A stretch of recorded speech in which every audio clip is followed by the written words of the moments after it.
निर्यापक्षमण पूज मुनीषी योग सागर जी मुनीन्द्राय अनर्घ पद प्राप्ताय अर्घम निर्वैपामीति स्वाहा। भावों की निर्मल सरिता में अब गाहन करने आया हूँ, सबका सारा दुख दर्द हरो यह अर्घ भेंटने लाया। ये तपो मूर्ति है आराधक है योगी सर है महासन हे अरुण कामिना देखी सके युग युग तक आगामी बसंत। तो इनके जैसे गुरुवर कहाँ ऐसा नजराना, याद करेगी दुनिया। ला ला ला ला ला।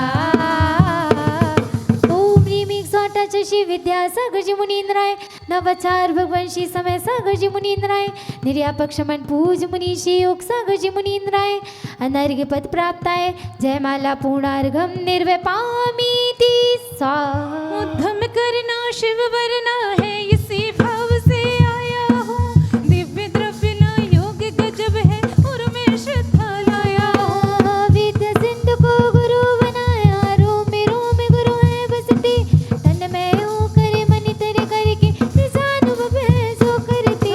गुरु बिन जीवन तन मन अर्पण सर्व समर्पण करता हूँ, निर्यापक श्री योग सागर जी के चरणों अर्घ चढ़ाता हूँ। इनके जैसे गुरुवर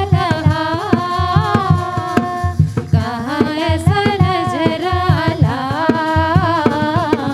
याद करेगी दुनिया।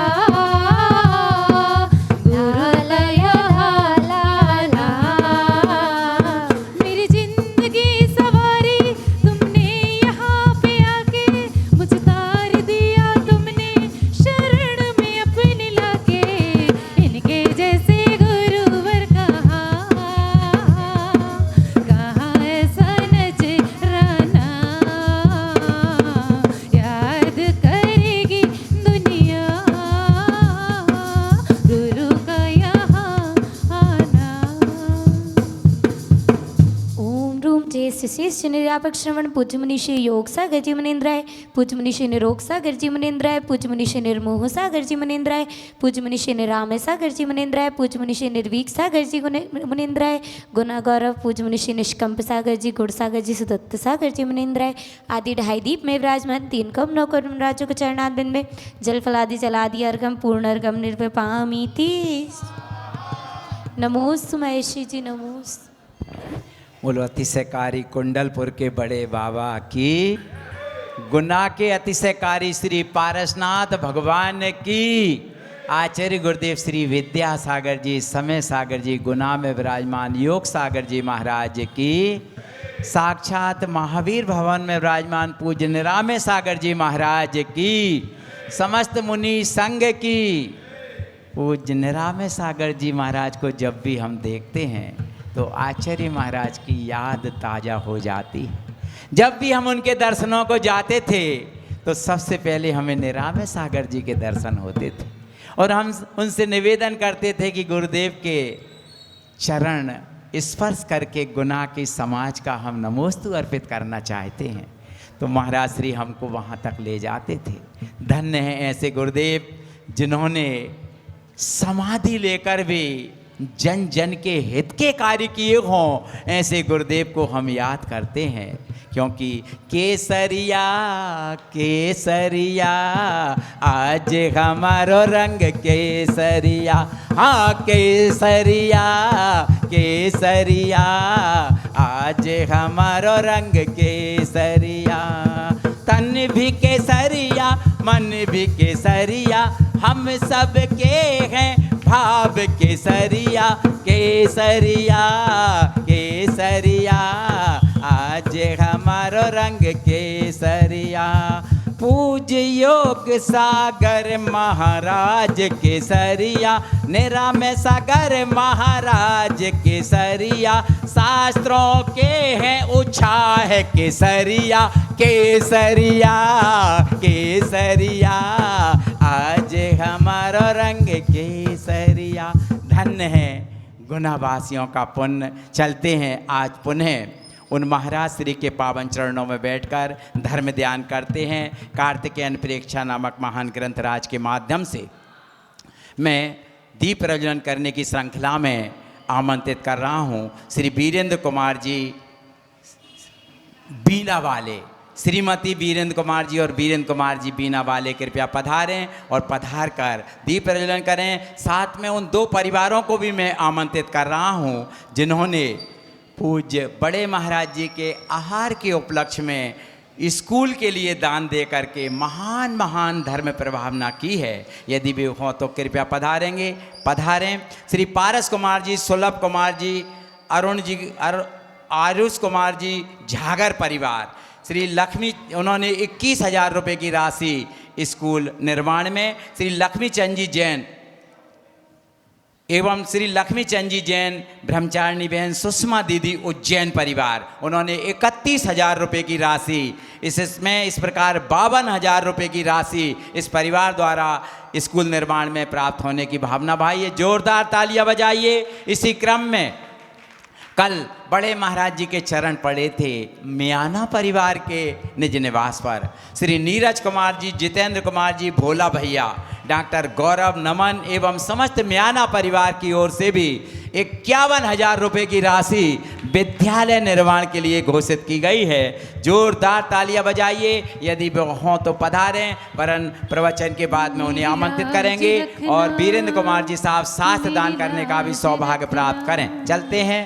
तेरी शरण में आया मैं बाबा, तेरी शरण में आया मैं बाबा, बांधे रखना मेरी लाज रखना, मेरी लाज रखना, मेरी लाज रखना, मेरी लाज रखना।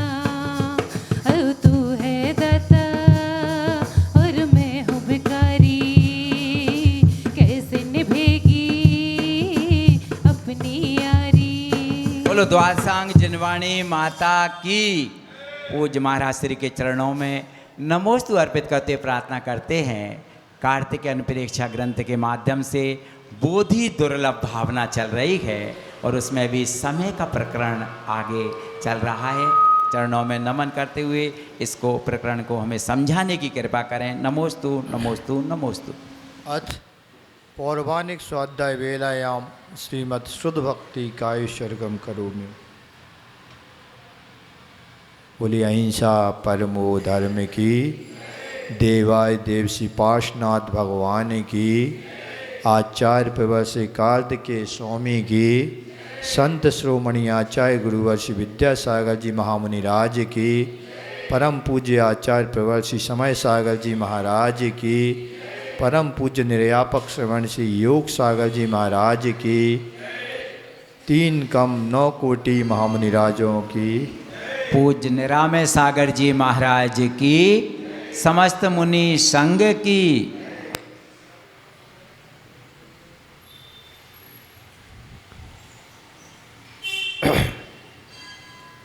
कार्तिकेय अनुप्रेक्षा 12 भावना का यहाँ पर स्वाध्याय चल रहा है।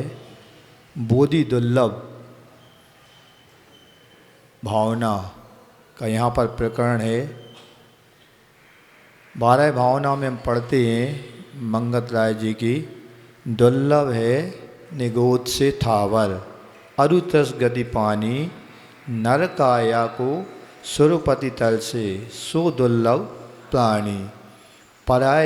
पर्यायों का कथन, पर्यायों की दुर्लभता कैसी होती है, किस प्रकार प्राप्त होती है, कितना कठिन होता है, किससे, निगोद से स्थावर, स्थावर से 10 पर्याय को पाना। इस बोधि दुर्लभ भावना में पर्यायों का कथन आया है।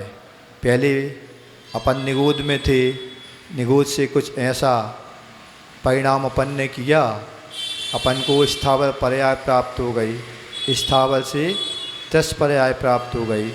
10 के बाद क्या होते हैं, नर काया को सुरपति तल से देव पर्याय प्राप्त हो जाती है। वो फिर क्या होना चाहता है, मनुष्य में जन्म लेना चाहता है।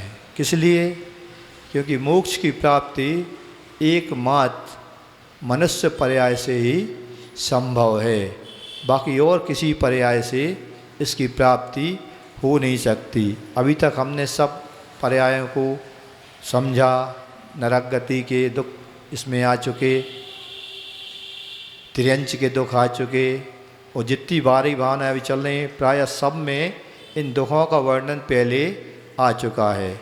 इसमें अब वर्णन आ रहा है अगली गाथा में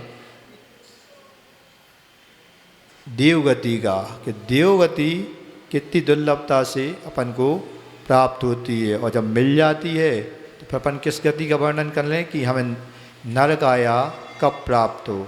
गाथा के माध्यम से समझते हैं कि आचार्य महाराज क्या हमें संदेश दे रहे हैं। 298 नंबर की गाथा है। अहेवा देवो होदी हुतत्व विपावेदिक है वसम्मतम तो तौ चरणम न लहदी देश जमम शील ले संपे। अहेवा देवो होदी हुतत्व विपावेदिक है वसम्मतम तो तव चरणम न लहदी देश जमम शील ले संपे। यहाँ क्या कहा जा रहा थे, देव पर्याय में चारित्र की दुर्लभता बताते हैं। चारित्र होता है, कहाँ कहाँ होता है चारित्र? ना तो नरक गति में चारित्र होता है और ना देवगति में।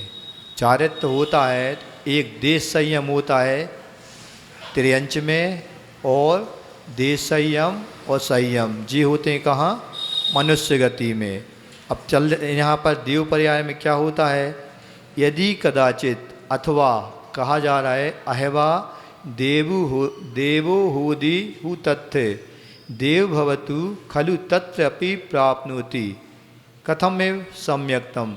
यदि जीव दुर्लभता से मरण कर देव गति को प्राप्त होता है, देव आयु को प्राप्त कर देवगति में उत्पन्न होता है, और किसी तरह प्राप्नोति कथम किसी प्रकार से उसने वहाँ पर सम्यक्त को प्राप्त कर लिया। कैसे सम्यक्त होता है, सम्यक दर्शन कैसे प्राप्त होता है देवगति में? जब यहाँ से मनुष्य में कोई अच्छा कार्य करें, होता ना सम्यक्तम चा, एक सूत्र आता है तत्व सूत्र में। देवगति के कौन कौन सूत्र माने गए हैं? सराग संयम संयम काम निर्जरा वाल तपांसी दैवश्य। देवायु के कौन कौन से बताए हैं?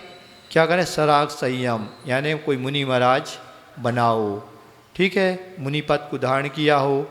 फिर संयम देश व्रत ने धारण किया हो, या फिर अकाम निर्जरा। अकाम निर्जरा क्या कहलाती है? जो बाल तप वगैरह करते हैं ना, जो जैनेतर लोग रहते हैं बड़े बड़े गुफाओं में बैठकर कई दिनों तक तप करते हैं, उसको अकाम निर्जरा कहा जाता है। और बाल तप में भी अज्ञानता पूर्वक जो तप किया जाता है। मान लो अपन को कहीं जाना है और रात्रि का अपन का त्याग है भोजन करने का, अब ऐसे स्थान पर पहुंच गए जहाँ कुछ मिल नहीं रहा, अब क्या करें? उस दिन का अपन रात का भोजन अपना छूट गया। तो जब अपन ने नियम लिया था इसलिए छूटा, लेकिन कोई अपन ने संयम तो ग्रहण किया नहीं। ऐसे ये सब बाल तप में आते हैं। इसके कारण भी अच्छी गति अपन को मिलती, कौन सी? देवगति अपन को प्राप्त होती है। तो देवगति देवायु मिलने के ये कारण है तत्व सूत्र में बताए हैं। सराग संयम अकाम निर्जरा और बाल तप। और एक और सूत्र आता है सम्यक्तम चा, पहले से यदि सम्यक दर्शन प्राप्त हो उसको भी देव आयु का प्राप्ति होती है। तो ये कारण बताए देव आयु की। तो यदि दुर्लभता से देवगति प्राप्त हो गई और वहाँ पर भी और अति दुर्लभता से हमें सम्यक दर्शन प्राप्त हो गया, ठीक है। फिर इसके बाद क्या कह रहे हैं? तो तौ चरणम न लहदी, इसलिए तो भी वहाँ पर तपश्चरण न लपते। तप और आचरण चारित्र वहाँ पर उसका लाभ हमें प्राप्त नहीं होता है। और आए क्या कहते हैं, क्या कह रहे हैं? कदाचित मनुष्य पर्याय में इस वहाँ सम्यक प्राप्त कर लेता है और तप और चारित्र को नहीं पाल सकता, और तो क्या आगे क्या कह रहे, देशम जमम शील लेशम पी, देश संयम और शील का वहाँ लेस मात्र भी नहीं है। संयम तो है भी नहीं और ना देश संयम है। त्रियंचों में तो कम से कम देश संयम होता है, संयम तो नहीं होता। लेकिन देवों में तो इतना सब वैभव होते हुए भी वहाँ ना देश संयम है और ना शील का लेस मात्र भी वहाँ देखा जाता है। आगे इस गाथा खोलते हैं, क्या कह रहे हैं। यहाँ कहा जा रहा है कि मनुष्य कदाचित किसी प्रकार के मनुष्य पर्याय में या त्रियंच पर्याय में अच्छे कार्य करता है तो उसको देव पर्याय की प्राप्ति हो जाती है। इस जीव ने राग सहित संयम का अथवा देश संयम का पालन किया अथवा अकाम निर्जरा या खोटा तप किया और मरकर पुण्य योग से देव हुआ तथा देव होकर वहाँ लब्धि क्या होता है, सम्यक्त को भी प्राप्त कर लिया। अब सम्यक्त कैसे प्राप्त होता है? सम्यक्त प्राप्त करने के लिए सबसे पहले 5 लब्धियाँ बताई गई हैं आगम में। कौन कौन सी होती 5 लब्धि? एक होती, पहली होती क्षयोपशम लब्धि, दूसरी होती विशुद्धि लब्धि, तीसरी होती है देशना लब्धि, चौथी होती प्रायोग्य लब्धि और 5वीं होती है करण लब्धि। यदि ये 5 लब्धियाँ नहीं होंगी जब तक जीव को सम्यक दर्शन की प्राप्ति कदाचित कभी भी किसी भी काल में नहीं हो सकती। कैसे होती है? आगम में आया है कोई मिथ्या दृष्टि जीव है, वो कैसा है उसके लिए उनने कंडीशन रख दी आचार्यों ने। कोई मिथ्या दृष्टि जीव है, पर्याप्तक है, संगी है और पंचेंद्रिय है। संगी, पंचेंद्रिय, पर्याप्तक, मिथ्या दृष्टि कोई जीव है। जब उसने किसी ऐसा निमित्त मिला उसको, कैसे निमित्त? जिन बिंब दर्शन हो गए, गुरु का उपदेश हो गया, जिन महिमा दर्शन हो गया, जाति स्मरण हो गया, ऐसे निमित्त यदि उसके मिल गए तो उसके अंदर ऐसे विशुद्धि के परिणाम उत्पन्न होने लगते हैं। ऐसी मन में अंदर हलन चलन उत्पन्न होने लगती है कि विशुद्धि इतनी बढ़ जाती है। तो सबसे पहले जो लब्धि उसको होगी वो होगी क्षयोपशम लब्धि। क्षयोपशम सम्यक दर्शन नहीं हो रहा, सबसे पहले सम्यक दर्शन होने के पूर्व में सबसे पहले जो सम्यक दर्शन होगा वो कौन सा होगा? उपशम सम्यक दर्शन होगा। उसके पूर्व में जो घटनाएं उसके अंदर घट रही हैं उस घटना सबसे पहले होगी क्षयोपशम लब्धि। ऐसे उसके विचार उमड़ेंगे बार बार कि हमें आगे क्या करना है, क्या करना है। उसके बाद ऐसा उसका और विशुद्धि बढ़ती है। विशुद्धि बढ़ती है तो उसकी सम्यक जो मिथ्या दृष्टि है उसके परिणाम अंतरंग में इतने आगे बढ़ जाते हैं विशुद्धि की ओर, तो वो बन जाती है विशुद्धि लब्धि के रूप में उत्पन्न हो जाती है। तीसरी लब्धि बताई उनने देशना। अब मान लो उसी समय किसी मुनिराज का उसको उपदेश प्राप्त हो गया कि सही क्या है और गलत क्या है, हे क्या है और उपादेय क्या है। अभी तक हम भटक रहे हैं संसार में, परिभ्रमण कर रहे हैं। इस प्रकार का उपदेश यदि उसको प्राप्त हो गया तो वो कहलाती है अपनी देशना लब्धि। इसके बाद होती प्रायोग्य लब्धि। योग्यता कैसी है, कैसे उत्पन्न होती है? तो 4 लब्धि हमें ये उत्पन्न हो जाती हैं। ये किसको होती हैं? ये भव्य और अभव्य दोनों को ही ये 4 लब्धियाँ उत्पन्न हो सकती हैं। अभी उसको सम्यक दर्शन प्राप्त नहीं हुआ। सम्यक दर्शन कब प्राप्त होगा? जब इसने अपने विचारों में इतनी विशुद्धि बढ़ाई कि उसका जो अनंत काल चल रहा था परिवर्तन का, अब उसने अर्ध पुद्गल परावर्तन काल अपनी आयु को कर लिया। अर्ध पुद्गल परावर्तन काल इसको कर लिया तो ये 4 लब्धियाँ उसको उत्पन्न हो गई। इसमें भी अभी उसको सम्यक दर्शन नहीं हुआ। अब सम्यक दर्शन कब होगा? जब इसको 5वीं लब्धि करण लब्धि होगी। और करण लब्धि कब होती है? करण लब्धि जब होती है जब अर्ध पुद्गल परावर्तन काल में भी संख्यात 1000 वर्ष उस अपने काल को और घटा देता है। उसमें भी किसमें? अर्ध पुद्गल परावर्तन काल में उसने मान लो संख्यात 1000 वर्ष और कम कर दिए, तब कहीं जाके इसको करण लब्धि की प्राप्ति होती है। और जब करण लब्धि होती है तो इस करण लब्धि में वह 3 करण को करता है। जिसने तत्वार्थ सूत्र या और 24 ठाणा वगैरह पढ़ा हो उसमें ये विषय आता है कि उसको 3 कर्ण करना पड़ते होते कर्ण लब्धि में। पहला होता है अधाकरण, एक होता है अपूर्वकरण और एक होता है अनिवृत्तिकरण। जब सम्यक दर्शन के योग उसकी स्थिति बनती है, जैसे ही करण लब्धि उसको प्राप्त होती है, सबसे पहले वो अधाकरण करता है। अपनी स्थिति को अर्ध पुद्गल परावर्तन से और हटाकर संख्या 1000 वर्ष और कम करने पर उसको सबसे पहले उपसम सम्यक दर्शन की प्राप्ति होती है। उपसम सम्यक दर्शन की प्राप्ति हो जाती है, समझ लो उसका काल संसार परिवहन कितना, अपन कहते हैं ना चुल्लू भर पानी जैसा अपन ले लेते हैं, इतना बचता है। अब नियम से उसको एक दिन सिद्धत्व की प्राप्ति हो जाएगी। तो ये कह रहे हैं कि उसने, उस जीव ने जो कदाचित देव पर्याय को प्राप्त कर लिया और यहाँ पर उसने 5 इन लब्धियों को प्राप्त करके भी सम्यक दर्शन को प्राप्ति कर लिया।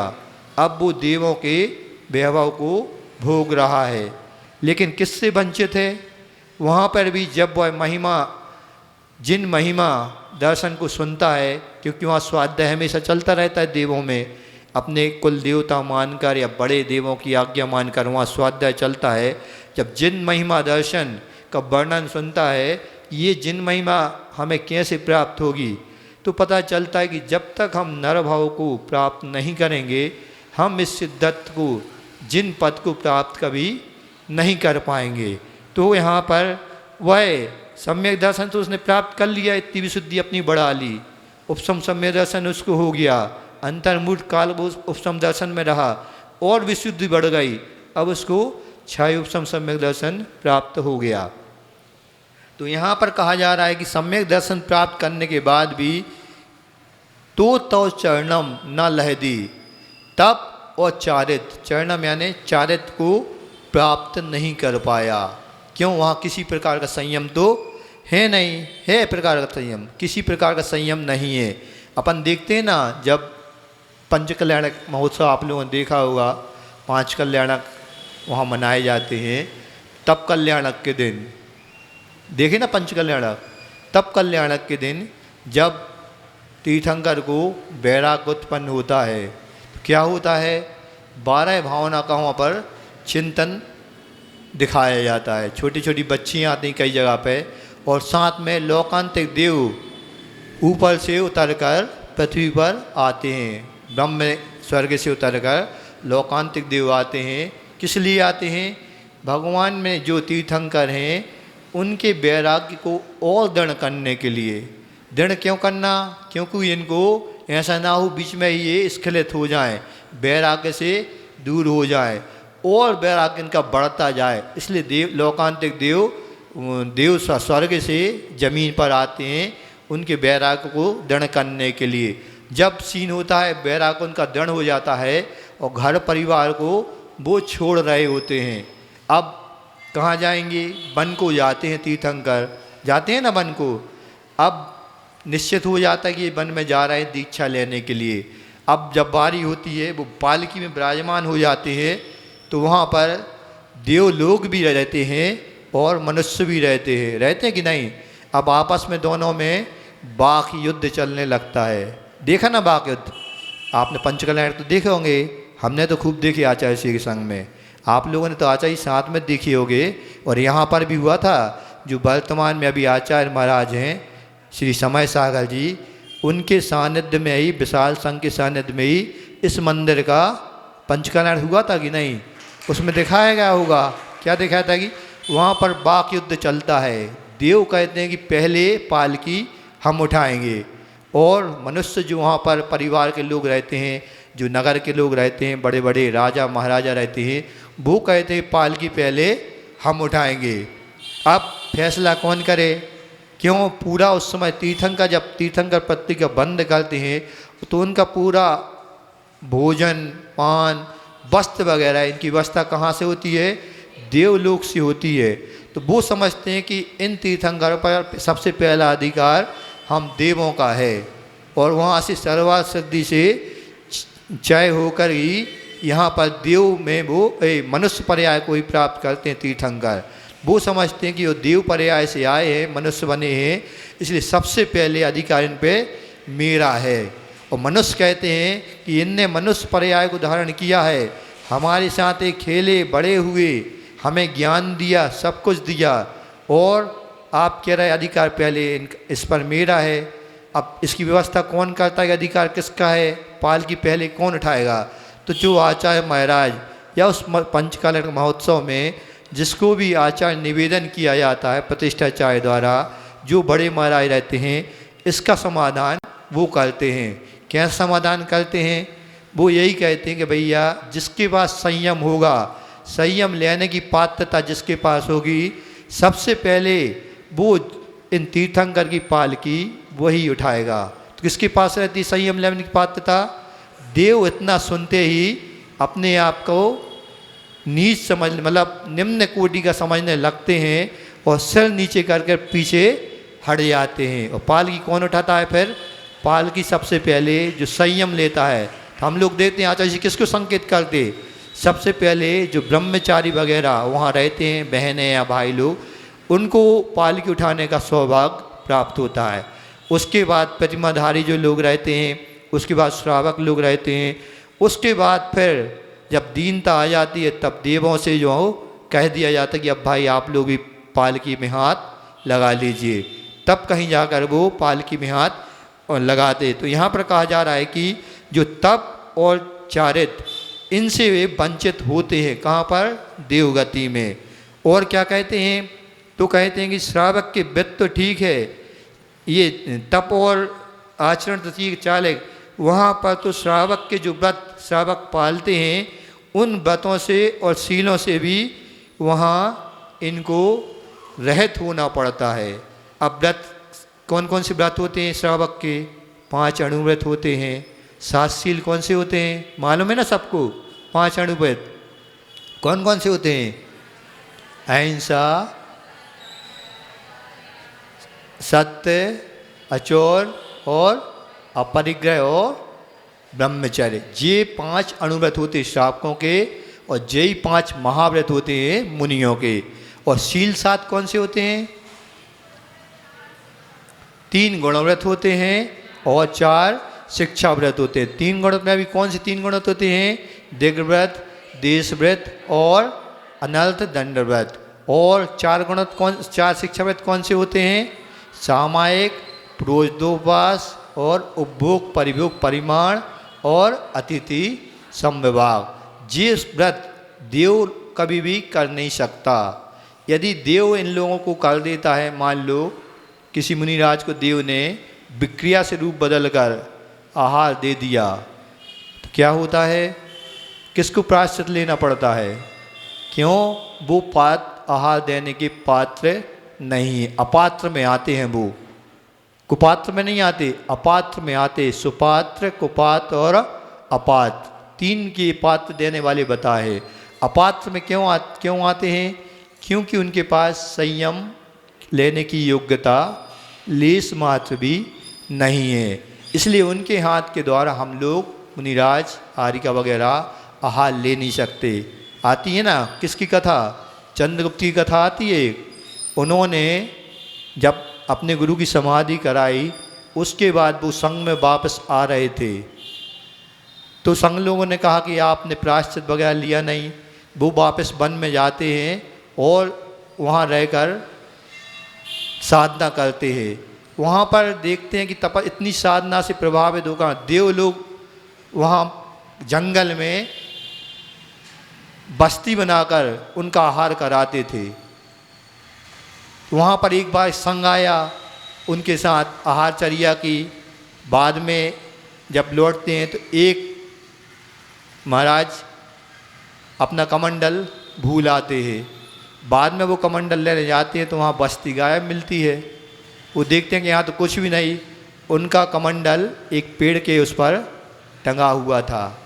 वो आश्चर्य कर लेते हैं कि यहाँ भी तो बस्ती थी, पहले श्रावक लोग थे जो आहार पान कराते थे, वो कहाँ चले गए। जब उनको मालूम चलता है कि यहाँ तो कुछ गड़बड़ है, वो कमंडल लेके वापस अपने गुरु के पास जाते हैं और अपनी पूरी घटना को बताते हैं। गुरु महाराज समझ जाते हैं कि इनका आहार देवों के माध्यम से चलता था। फिर उनको प्रायश्चित दिया जाता है। इस प्रकार यहाँ पर व्यवस्था है कि जो व्रत और शील से रहित होते हैं, ऐसी देव पर्याय में उनको बहुत कष्ट होता है जब वो मुनिराजों को देखते हैं, आहारचर्या को देखते हैं और कैसे मुक्ति होती है, ऐसे कल्याणकों को देखते हैं। अपने लिए वो संक्लेश पैदा करते हैं कब हमें नर जन्म मिलेगा। वहाँ पर फिर वो उस पर सम्यक दर्शन को प्राप्त करके इस ओर अपनी पूर्ण आयु करके फिर मनुष्य में उत्पन्न होते हैं। इस प्रकार यहाँ कहा जा रहा है कि 12 प्रकार का तप और 5 प्रकार का चारित्र्य वहाँ किसी भी तरह प्राप्त नहीं हो सकता। और तो और वहाँ पर श्रावक के वित्त और शील लेस का भी पालना वहाँ शक्य यानी जरूरी नहीं है, क्योंकि देवगति में संयम संभव नहीं है। आगे कहते हैं गाथा में आचार्य महाराज कि मनुष्य गति में यह तपश्चरण और व्रतशील आदि का पालन हो सकता है। इसके लिए अगली गाथा दे रहे हैं। मणुगई बीतौ मणभुगई महाब्दम शैलम मणुगदीय झाणम मणुगदीय भी निब्बाणम मणुगई बीतौ मणभुगई महाब्दम शैलम मणुगदीय झाणम मणुगदीय भी निब्बाणम। यहाँ कहा जा रहा है मनुष्य गति में ही तप होता है।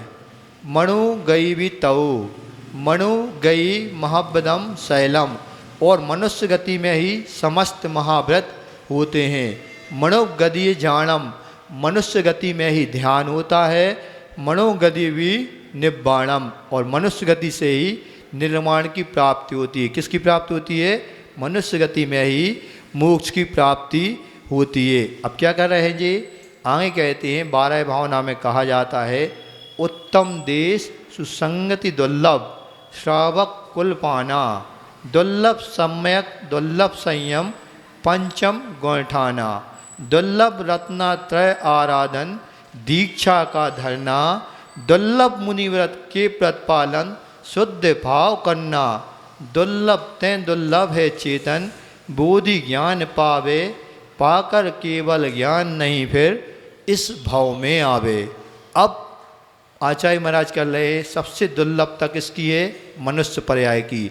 जैसे भी करके इस जीव ने तीनों गतियों में भ्रमण करके फिर मनुष्य में जन्म ले लिया। मनुष्य में भी जन्म लेकर अब मनुष्य गति में ने बता दी इस गाथा के माध्यम से कि मनुष्य गति में भी महाव्रतों का पालन कर सकता है। मनुष्य गति में ही वह क्या मोक्ष की प्राप्ति कर सकता है। मनुष्य गति में ही तप कर सकता है। मनुष्य गति में ही ध्यान आदि कर सकता है। तो यहाँ टीका में कहा जा रहा है 12 प्रकार के तप होते हैं, 6 अंतरंग तप और 6 बहिरंग तप। अनशन अवमोदर्य वृत्ति परिसंख्यान रस परित्याग विविक्त सय्यासन और काय क्लेश, ये 6 प्रकार के बाह्य तप होते हैं। और प्रायश्चित विनय वैयाव्रत स्वाध्याय व्युत्सर और ध्यान, ये 6 प्रकार के अंतरंग तप होते हैं। इन तपों का स्वामी कौन होता है? मनुष्य ही होता है। जिसने इन तपों को तप लिया उसका तो कल्याण हो जाता है। कल एक परसों एनिमेशन चली थी ना यहाँ पर, मूक माटी देखी थी सभी ने। उसमें कैसा तपाया जाता है? किसको? माटी को ही, माटी का कायाकल्प करने के लिए उसको भी आवे में तपना पड़ता है, तब जाकर वहीं जल धारण करने की उसमें शक्ति उस घट में आ सकती है। इसी प्रकार मनुष्य भाव प्राप्त कर यदि हमें निर्वाण को प्राप्त करना है, सबसे पहले हमें तपना पड़ेगा। किससे? 12 प्रकार के तपों से तपना पड़ेगा। तब कहीं हम जाकर मुनि पद को प्राप्त कर और एक समय में, अंतिम समय में निर्वाण को प्राप्त कर सकते हैं। तो यहाँ 12 प्रकार के तपों का वर्णन हो गया। और ध्यान कितने प्रकार के होते हैं? 2 मोक्ष के हेतु होते हैं और 2 संसार के। इस प्रकार 4 प्रकार के ध्यान अर्थ रोध इस संसार के हेतु माने गए हैं, और धर्म और शुक्ल ध्यान ये 2 प्रकार के ध्यान मोक्ष के हेतु माने गए हैं। जो भी इन 2 प्रकार के धर्म ध्यान को करता है वो वास्तव में एक दिन निर्वाण को प्राप्त करता है। और क्या कहला है यहाँ पर और कहा जा रहा है? समस्त पापों को त्याग कर महाव्रतों को जो प्राप्त करता है, हिंसा, झूठ, चोरी, कुशील और परिग्रह, इन समस्त पापों का पूर्णता जो त्याग करता है वह महाव्रत मनुष्य धारण कर सकता है। और इस प्रकार 3 प्रकार इन्हें बता दिए। इस प्रकार इन सबको प्राप्त करने पर ही अंत में समस्त कर्मों से बंधन से मुक्ति भी मनुष्य गति में ही हमें मिलती है। अब आगे कह रहे हैं जो मनुष्य प्राप्त होने पर विषयों में फंस जाते हैं उनकी निंदा कर रहे हैं। किस प्रकार निंदा करते हैं, इसको गाथा के माध्यम से यहाँ पर कहा जा रहा है। 300 नंबर की गाथा है। यह दुल्लय मनुयत्तम लहिऊढ़म जे रमंति विषयेषु ते लही दिव्यरैणम भूय निमित्तम पजालंती। यह दुहिलम मनुयत्तम लहिऊढ़म जे रमंति विषयेषु ते लही दिव्यरैणम भूय निमित्तम पजालंती। पजालंती, पजालंती यानी क्या होता है, प्रज्वलित करना, जलाना। विषयेषु, जो रमंती विषयेषु, विषयों में रमण करते हैं। क्या प्राप्त कर करके, लहिऊण मनुयत्तम, मनुष्य पर्याय को भी प्राप्त करके जो विषयों में रमण करते हैं, रमते हैं। ये दुर्लभ, इस प्रकार इस दुर्लभ मनुष्य को प्राप्त करके जो विषयों में रमण करते हैं वे उदाहरण दे रहे हैं। लब्ध्वा दिव्य रत्नम भूत निमित्तम प्रजालयंती। दिव्य रत्न को लब्ध्वा यानी प्राप्त करके, मान लो कोई रत्न, दिव्य रत्न की हमें प्राप्ति हो गई, रत्न आते ना, मोती है, मणिक हैं, कल उसी मुकमाटी बताए थे ना, उस घट को कितने प्रकार की मणियाँ मिलती हैं। सबसे पहले उसको मिलती है मेघ मुक्ता, मिलती ना, फिर मिलती है एक नाग मुक्त, नागमणि, फिर एक वंश मुक्ता, और वंश मुक्ता माँ वो आखिरी मिलती है, एक वो बांस के उससे मिलती ना, हाँ, नागमणि, और एक आखिरी मिलती है मत्स्य मुक्ता। तो ये इस प्रकार की यदि किसी को दिव्य रत्न मिल जाए और वो क्या करता है, उसको मान लो भस्म की ज़रूरत है, तो इन रत्नों को वो आग में जला देकर उनसे भस्म को प्राप्त कर लेता है। कैसा मूर्ख कहलाएगा वो। हमें रत्न की प्राप्ति से क्या क्या चीज़ नहीं मिल सकती थी, भस्म भी मिल सकती थी, लेकिन वो जलाकर रत्नों को प्राप्त करता है। इसी प्रकार ये यहाँ पर उदाहरण देकर आचार्य महाराज समझा रहे हैं कि इतनी दुर्लभता से कितने कष्ट भोग कर अन्य पर्यायों में हमें मनुष्य पर्याय प्राप्त हुई रत्नों के समान, उनको भी हमने पंच इंद्रियों के विषयों में गवा दिया, लगाकर गवा दिया, और उस भस्म बनाकर उसको उड़ा दिया। वो चारुदत्त की कथा आती ना, चारुदत्त की, कोई व्यक्ति मान लो अच्छे धर्म ध्यान भी करता है, कई लोगों को पसंद नहीं आता कि हमारा बच्चा कहीं घर से ना निकल जाए। कई लोग यहाँ भी बैठे होंगे ना, कई लोग मान लो किसी बच्चे को बैराग हो रहा होगा तो विघ्न डाल देंगे, अभी नहीं बेटा, अभी बड़े हो जाओ, पढ़ाई पूरा कर लो और थोड़ी सी कमाई कर लो, कुछ हम लोगों को दे जाओ, फिर घर बार छोड़ना। तो ये विघ्न कहलाते हैं। इसी प्रकार एक चारुदत्त था, कथा बहुत लंबी है, आप लोगों ने सुनी होगी। इतना उसको वैराग्य था, प्रतिदिन अभिषेक पूजन और स्वाध्याय वगैरह करता था, मंदिरों में आहार दान देने में हमेशा तत्पर रहता था। अब उसके परिवार वालों को कष्ट हुए, सबसे पहले उसको बंधन में बांध दिया विवाह करके, उसके बावजूद भी उसके सब कार्य चलते रहे। फिर उसने ऐसा षड्यंत्र रचाया परिवार वालों ने मिलकर कि ये इस धर्म को ही छोड़ दे। तो जो गणिका रहती, गणिका, उसके पास उसको भेज दिया गया। एक दिन जो करोड़पति अरबपति था, ऐसी नौबत आ जाती उस संगति में पढ़कर पंचेंद्रियों के विषयों में कि कौड़ी का भी वो नहीं रहता। जब कौड़ी का नहीं रहता वो, उसको वो कड़ी का भी कौड़ी के रूप में कुएं में फेंकवा देती है। वो तो पुण्य उदय उसका रहता है, पुनः उसको ऐसा जीवन मिल जाता है, धर्म कर्म लग जाता है, एक उत्कृष्ट पद को वो है सो अच्छी गति को प्राप्त कर लेता है। तो यहाँ यही कहा जा रहा है कि हमें मनुष्य भाव प्राप्त होने पर भी हम विषयों में फंस जाते हैं। आजकल सबसे ज़्यादा विषय कौन सा चल रहा है? पंच इंद्रिय विषयों में मोबाइल का सबका बाबा है जी। एक ही 5 इंद्रियों के विषय एक ही वस्तु में आ गए, नहीं आ गए? देखने में भी उसमें आता है, सुनने भी उसमें आता है, कुछ बोलना हो अपन बोल भी सकते हैं, और बहुत सी चीज़ें उससे होती हैं। इसलिए इस मनुष्य पौकीपन को, दुर्लभता को समझना है। जहाँ तक बन सके वैज्ञानिकों ने इसका आविष्कार चमत्कार के लिए किया था कि हम इसमें थोड़ी सी सरलता प्राप्त कर लें, लेकिन हमने उसको अभिशाप के रूप में प्राप्त कर लिया, बना दिया। अभिषेक के रूप में पहले आता था ना, हम लोग जब पढ़ते थे एक निबंध लिखने आता था, हिंदी हो या अंग्रेजी में, विज्ञान के चमत्कार, विज्ञान चमत्कार और अभिशाप। हाँ, तो इसमें यही कहा रहा है कि हमें जितनी भी इन बाहरी वस्तुओं से, बाहरी विषयों से हम बच सकें, उतना हमारे लिए कल्याणकारी होगा। नहीं होगा, हम लोगों को तो आचार्य से जब शाम होती थी तो बिल्कुल उनने कहीं देख लिया कि लाइट किस कमरे में जल रही, एक तो जलती नहीं थी।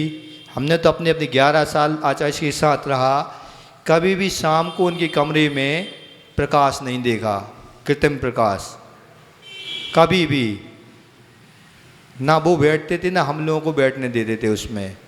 एक बार हुआ क्या, अभी अंतिम समय की बात है, चंद्रगिरी में स्वास्थ्य आचार्य से गड़बड़ था, रात में इतना अंधेरा रहता था कमरे में, तो हमने कहा आचार्य जी का देखना तो पड़ेगा रात में, ठीक ठाक है स्वास्थ्य, बिल्कुल गुप्त अंधेरा रहता था।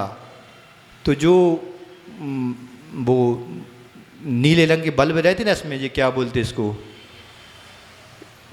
बोर्ड में लगे रहते जी, इंडिकेटर, बिल्कुल एक अलग से आता था। वो मैंने उससे कहा मधुर से, एक इसकी व्यवस्था करो। उसने क्या किया, बिल्कुल छोटा बिल्कुल कम प्रकाश वाला उधर बोर्ड पे लगा दिया। एक दिन कुछ नहीं, निकल गया, उससे थोड़ी सी रोशनी अपन को दिखने लगी। हमने चलो ठीक है, आचार्य जी देखते हैं, कोई दिक्कत होती है अपन रात में इनको उठ के वो कर देंगे। कुछ नहीं, एक दिन निकल गया, आचार्य जी ने कुछ नहीं कहा। दूसरे दिन हम पहुँचे, 7 बजे, पौने 7 बजे पहुँचते थे, तो वो चालू था, लाइट बंद थी। बोले ये क्या है? हमने कुछ नहीं आचार्य जी, थोड़ा सा बिल्कुल अंधेरा रहता है, आप क्या कर रहा है, मैं क्या कर रहा, इस देखने में नहीं आता, चलने में भी थोड़ी दिक्कत जाती है। तो कहने लगे इससे कितना घात होता है आपको मालूम है? ये विद्युत जहाँ उत्पन्न होती है, जो पानी, समुद्र या जो बांध बनते हैं, वहाँ संगी पंचेंद्रिय जीवों का घात होता है, तब बन के ये बिजली अपन को विद्युत प्राप्त हो रही है। और हमें इसकी आवश्यकता तो है नहीं, रात्रि में पढ़ना लिखना है नहीं, फिर इसकी क्या आवश्यकता? और चलना फिरना भी नहीं है कि हमें उठना पड़े, उनका तो त्याग रहता था। विशेष परिस्थितियाँ आ जाएं तब वो वहाँ से उठते थे। तो उनका कहना था जब आवश्यकता नहीं है तो फिर इस प्रकाश की यहाँ क्या आवश्यकता? तुरंत उन्होंने कहा मुझसे, मैंने मधुर को बुला के उसको बंद करवाया। फिर भी वो कहने लगे देखो, रात में जो आनंद अंधेरे में चिंतन करने में आता है वो कभी और आ ही नहीं सकता। सब तंतु अपने बाहर के बंद हो जाते हैं, तब अपने अंदर के तंतु जलने उठते हैं। तो उनकी इतनी सूक्ष्म दृष्टि रहती थी अहिंसा के प्रति।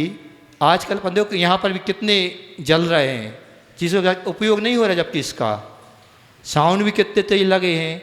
ये सब पंचेंद्रियों के विषय हैं, इसका घात कितने जीवों का होता है ये अपन जानते हैं, लेकिन कुछ कह नहीं सकते। आज की पीढ़ी ऐसी है, जितने भी लुभावनी चीज़ें आ रही हैं, आचार्य ने एक दोहा लिखा है ना, चमक दमक की ओर मत जा नैना मान। क्या कहा? चमक दमक की ओर मतजा नैना मान, दुर्लभ जिनवर रूप का निशिदिन कन्ना पान। भगवान के रूप जो हमें मिल रहा है कितने दुर्लभता से, दुर्लभ भावना का प्रकट चल रहा है, इतनी दुर्लभता से हमें मनुष्य भाव मिला है। उसमें भी अब देखो कई लोग विदेशों में चले जाते हैं कि भगवान के दर्शन होते उनको, भली मनुष्य पर्याय प्राप्त कर ली, जैन कुल भी प्राप्त कर लिया, लेकिन अपने बच्चों को विदेश भेजने की आज होड़ लगी हुई है। ना वो अपने माँ बाप की सेवा कर पा रहे, ना परिवार वालों की सेवा कर पा रहे, न समाज में अपना कुछ योगदान दे पा रहे। कितने जतन से माता पिता ने उनको पढ़ाया था, क्या सोचकर कम से कम हमें कोई सेवक तो मिलेगा, लेकिन वो अपनी सेवा विदेशों में जाके दे रहे। किसके कारण? मात्र एक धन के लोभ के कारण नहीं दे रहे। अपनी जो शिक्षा प्राप्त की है, जो ज्ञान उन्होंने प्राप्त किया है, उसका सारा उपयोग विदेशों में बांट रहे। वो देश में देते तो अपन समझ जाते भैया चलो देश में हैं, यहाँ पर उस शिक्षा का उपयोग कर रहे हैं। ऐसी शिक्षा किस काम की? अपने देश के ही ना रहे हैं हम। इसी प्रकार जब विदेश में रहते ना भगवान के दर्शन होते हैं, ना व्रत संयम पल पाता है, ना सत्संगति मिल पाती। जितने भी संगति मिलेगी पूरे वहाँ पे मांसाहार के लेने वाले लोग मिलते हैं। लगता है अपन को वहाँ असीम शांति है। कई लोग कहते हैं देखो कितनी शांति विदेशों में। अरे शांति नहीं है भैया, महा अशांति का कारण बनता है वो। क्यों? संगति ऐसी, एक दिन आपको भी ऐसी वस्तुएं मिल जाती कि मालूम भी नहीं होती हम भोजन किसका कर रहे। अभी पूज्य मुनि श्री अभय सागर जी ने एक प्रवचन में अपने बताया है, हम लोगों के पास भी खबर आई थी कि आजकल सरकार जो सब्जियां वगैरह कृषि उत्पादन में इनकी उर्वरा शक्ति कैसे बढ़े, इसके लिए मांस का प्रयोग किया जा रहा है। कोई मछली है, एक समुद्री मछली, उसको पकड़कर उसको पीसकर पाउडर वगैरह बनाकर उन बीज के साथ उसमें खेत में डाल दिया जाता है। उन्होंने आलू और टमाटर 2 नाम तो उन्होंने बताए थे, कहते 12 और 14 नाम उसमें हैं। 14 प्रकार की वस्तुओं में इसका उपयोग किया जा रहा है। आप ही सोचिए हम कितना शुद्ध भोजन कर रहे हैं। सोचने की बात है। आज का समय ऐसा आ गया है कि हम कोई भी चीज़ शुद्ध नहीं बची। शुद्ध अपन यदि चाहते हैं तो स्वयं अपनी जैविक खेती की जो वस्तुएं आती हैं उनका उपयोग करें, तो फिर भी हम इनसे बच सकते हैं। तो आचार्य जी कहना है निस्दिन इस दुर्लभ जो हमें पर्याय मिली है और दुर्लभता से भगवान की हमें आज के युग में अभी दर्शन हो रहे हैं, उसको भी हम इन पंच इंद्रियों के विषयों के वशीभूत होकर उसको भी हम गवा रहे हैं। 1 घंटा मात्र देंगे किसको? भगवान को दर्शन में, पूजा पाठ में। बाकी 23 घंटे अपने इन पंच इंद्रियों के विषयों में ही जा रहे हैं। आप ही सोचिए कि अपन को कितना यहाँ पर नुकसान उठाना पड़ रहा है। अपने बच्चों को कम से कम इतना तो वो करें कि कैसे हमें भगवान की पूजन दर्शन करना है, मुनियों की सेवा करना है, कैसे आहार दान देना है, औषध दान देना है। जब तक आप इनको कहाँ नहीं भेजेंगे बच्चों को, और बचपन पे ही संस्कार मिलते हैं। पाठशाला हम जब तक इन बच्चों को नहीं भेजेंगे, पाठशाला की जगह आजकल बच्चों के समय किसने ले लिया? कोचिंग वालों ने ले लिया। कई बच्चे आते हैं पूछते हैं पाठशाला क्यों नहीं जाते? बोले हमारी ट्यूशन उस समय मम्मी लोगों ने लगवा दी। उसी समय कोचिंग का ट्यूशन का टाइम रहता है, वही समय पाठशाला का रहता है। भाई अपने बच्चों को संस्कार देना है तो थोड़ा बहुत अपन टाइम में उस समय को एडजस्ट करिए। पूरा 24 घंटा तो लगा रहते हैं अपने पास। बच्चों को ऐसे समय उनको टीचरों से बोलिए, शिक्षकों से, कि अपने बच्चों को इस समय पाठशाला लगती है, उस समय छोड़कर बाकी समय में आप उनको शिक्षा दीजिए, लौकिक शिक्षा। इतना ही नहीं करेंगे तो आप समझ लिए अपने बच्चे को हम स्वयं ही गलत में, गड्ढे में ढकेल रहे हैं। ठीक है, आगे से थोड़ा सा आप इन 12 भावनाओं का चिंतन करें। एक से एक चिंतन यहाँ मिलते हैं। इसी गाथा में यही कहा जा रहा है कि जो हमें मनुष्य की पर्याय दुर्लभ मिली है, उस मनुष्य पर्याय में पंचोन्य के विषय में हम ना रहकर इस दिव्य रत्न को, मनुष्य रत्न को प्राप्त किया है। और दिव्य रत्न कहाँ पे से? 3 रत्न और हमें मिल सकते हैं इस पर्याय में। कौन से? सम्यक दर्शन, सम्यक ज्ञान और सम्यक चारित। ये 3 रत्न की प्राप्ति भी हमें इस पर्याय में होती है। इसी पर्याय को, इस रत्न की प्राप्ति का उपदेश देने के लिए एक गाथा और इस लोक भावना की रह गई है, चूँकि समय हो गया फिर भी कर देते हैं। ये सभ्य दुलय दुलहम दंसन्नानम तहा चरे तम च मुनियूणय संसारे महायरम कुणतिन हम्पी।